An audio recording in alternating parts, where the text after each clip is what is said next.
Lo primero de todo, empezar diciendo que nosotros entendemos que es una buena noticia que España se haya ofrecido para organizar la conferencia de las partes sobre el cambio climático de la Organización de Naciones Unidas, que creemos que no podíamos dejar al lado a un país amigo, al que desde aquí mando toda la solidaridad, un país que cuando Brasil rechazó organizarla, un país gobernado por el centro-derecha, pues aceptó el hacerlo y que ahora por diferentes motivos de revueltas sociales, pues evidentemente se ve obligado a tener que rechazar la organización de un evento de estas características, y España, un país hermano de Chile, no podía dejarle solo, y España evidentemente no podía abandonar a una región como Latinoamérica, que tantos vínculos tiene evidentemente con nosotros.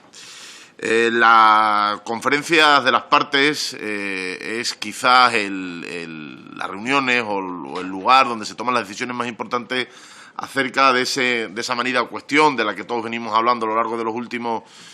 tiempos, que es el cambio climático. No es una mera reunión simbólica, sino que es donde se decide cómo se van a ir ejecutando los diferentes planes que los gobiernos han acordado en diferentes momentos, como fue el Acuerdo de Kioto o como fue en 2015 el Acuerdo de París. Y hacerlo además de una manera transversal, organizada y de manera en la que todas las partes se encuentren implicadas y evidentemente se pueda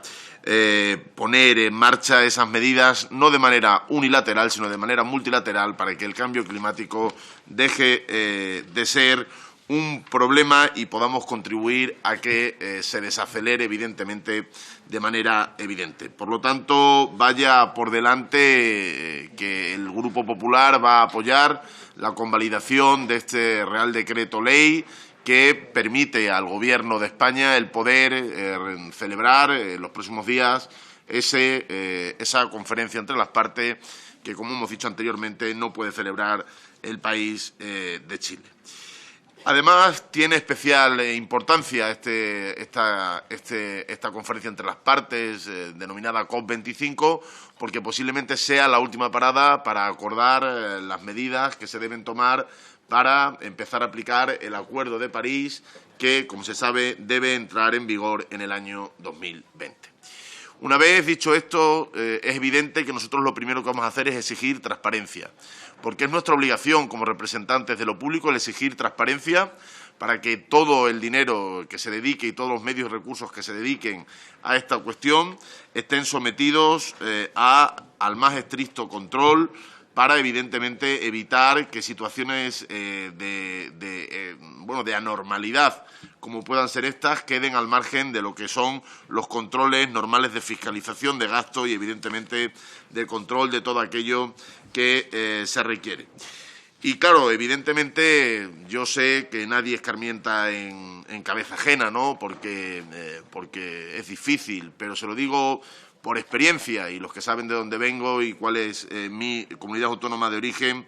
me van a permitir que les dé un consejo al Gobierno y al Partido Socialista. No se queden solo en propaganda y marketing, porque han sido 120 diputados en estas elecciones, pero si siguen por ese camino, créanme que las siguientes serán bastantes menos. Y se lo digo por experiencia propia, y porque sé quién susurra al oído del presidente del Gobierno y de quién surgen todas estas ideas.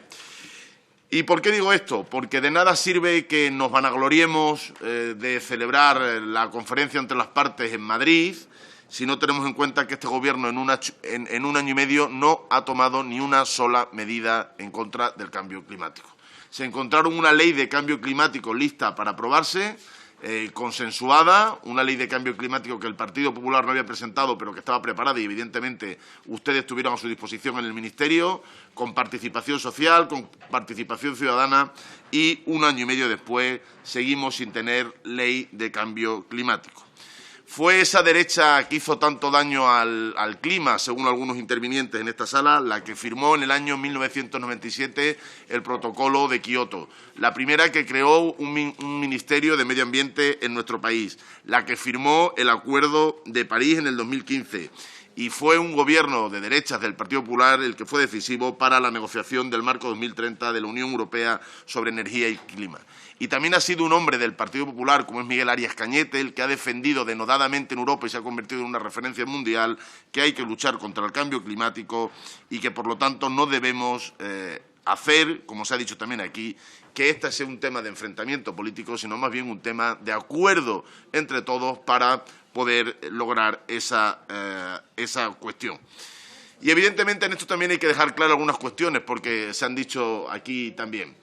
Es también propio del Gobierno socialista el invitar y que luego paguen otros. Ya lo vivimos con el Openar, lo intentaron en Andalucía, lo hicieron con todas aquellas cosas en las que evidentemente ustedes quieren apuntarse un tanto, pero anuncian como Gobierno lo que van a hacer y no tienen en cuenta al resto de administraciones que se van a ver implicadas en sus decisiones. Y eso ha vuelto a suceder aquí. Ustedes han contado con Madrid, pero no han contado inicialmente ni con su ayuntamiento ni con la comunidad autónoma. Ahora, evidentemente, en este Real Decreto ustedes recogen que formarán parte, sin ninguna duda, de, como tiene que ser, que formarán parte de esa comisión que organizará la conferencia entre las partes que se va a celebrar la próxima semana en la capital de España. Pero ustedes incluso anunciaron medidas sin que el Ayuntamiento o la Comunidad Autónoma tuviera conocimiento de ellas. Y yo desde aquí quiero agradecer al Ayuntamiento de Madrid y al Ayuntamiento y a la Comunidad Autónoma que evidentemente tengan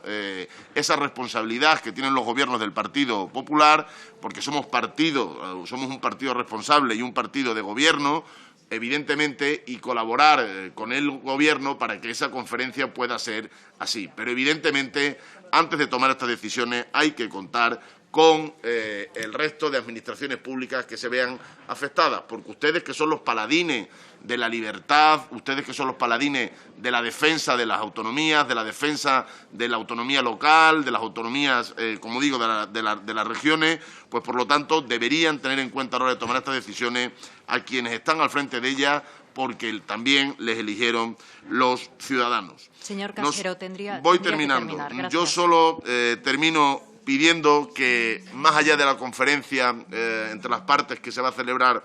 en Madrid, seamos capaces de poner en marcha un verdadero proyecto de ley de cambio climático aprobado a la mayor brevedad posible para que España no sea de los únicos países que no cuenta con ello y que no tenga que llegar otro gobierno para cumplir lo que ustedes no cumplieron, porque cuando usted abandonó la Secretaría de Estado del Gobierno de España en el año 2011, sabe usted que se recibió una carta de la comisaria europea en aquel momento, Connie Hedegaard, diciendo que España estaba incumpliendo flagrantemente los acuerdos a los que se había comprometido con la Unión Europea. Y ustedes gobernaron del 2004 al 2011. Por lo tanto, menos marketing y más realidades. Nada más y muchísimas gracias. Muchas gracias, señor Casero.